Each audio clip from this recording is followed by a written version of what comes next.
Hi friends, నేనైతే ఈ వీడియోలో మీకు స్వీట్ కార్న్ వడలు అండ్ ఇంకా బాస్మతి రైస్తో బిర్యానీ అయితే ఇన్స్టెంట్గా ఎలా రెడీ చేయాలో చూపిస్తున్నాను. ఫస్ట్ టైం నా ఛానల్ చూస్తున్నట్టయితే సబ్స్క్రైబ్ అయితే చేసేయండి ఫ్రెండ్స్. ఈ విధంగా అయితే కార్న్ కటర్తో కార్న్ ఫ్లోర్ని అయితే వేడి చేయండి.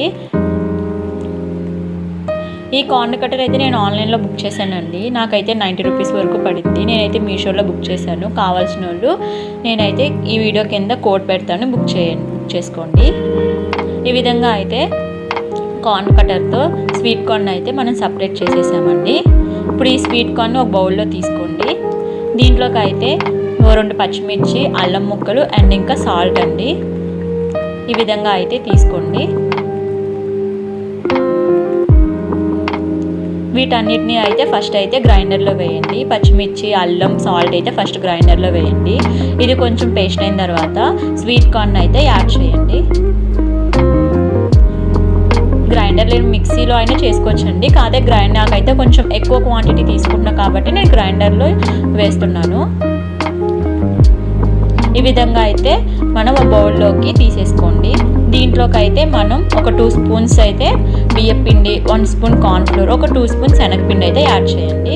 ఇలా చాప్ చేసిన ఆనియన్స్ కూడా యాడ్ చేయండి. ఈ విధంగా అయితే వడలు అయితే ప్రిపేర్ చేసేయండి. పిండి అనేది కొంచెం టైట్గానే ఉండాలండి. మనకైతే ఈ విధంగా స్వీట్ కార్న్ వడలు అయితే రెడీ చేసేసాము. ఈ లోపల బిర్యానీకి కావాల్సినవి అల్లం వెల్లుల్లిపాయ పేస్ట్, బిర్యానీ దినుసులు అండ్ ఇంకా వెజిటేబుల్స్ అయితే కట్ చేసి పెట్టేసుకోండి.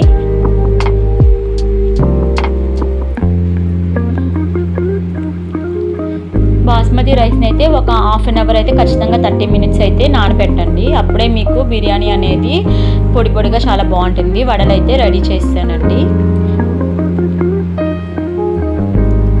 నెక్స్ట్ అయితే ఒక గిన్నె తీసుకోండి. దీంట్లో అయితే ఒక 3 స్పూన్స్ నెయ్యి అయితే యాడ్ చేయండి. ఆయిల్ అయినా యాడ్ చేసుకోవచ్చు, నేనైతే నెయ్యి యాడ్ చేస్తున్నాను. ఈ విధంగా బిర్యానీ దినుసులు, అల్లం వెల్లుల్లిపాయ పేస్ట్, వెజిటేబుల్స్ అయితే యాడ్ చేసేయండి.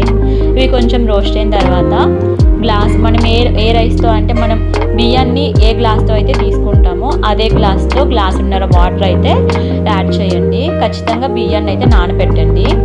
ఈ విధంగా కొంచెం బాయిల్ అయిన తర్వాత ఈ రైస్ని అయితే యాడ్ చేసేయండి. 15 మినిట్స్ కల్లా మీడియం ఫ్లేమ్లో పెడితే కనుక బిర్యానీ అనేది రెడీ అయిపోతుందండి. నేనైతే కొంచెం కొత్తిమీర ఇలా యాడ్ చేసి తీసుకున్నాను.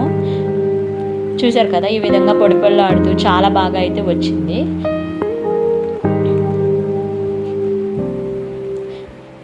మీకు ఇలాంటి ఇన్స్టెంట్గా చేసుకునే ఫుడ్ ఐటమ్స్ కావాలన్నా, ఇలాంటి రెసిపీస్ కావాలన్నా నా ఛానల్ని అయితే సబ్స్క్రైబ్ చేసేయండి ఫ్రెండ్స్.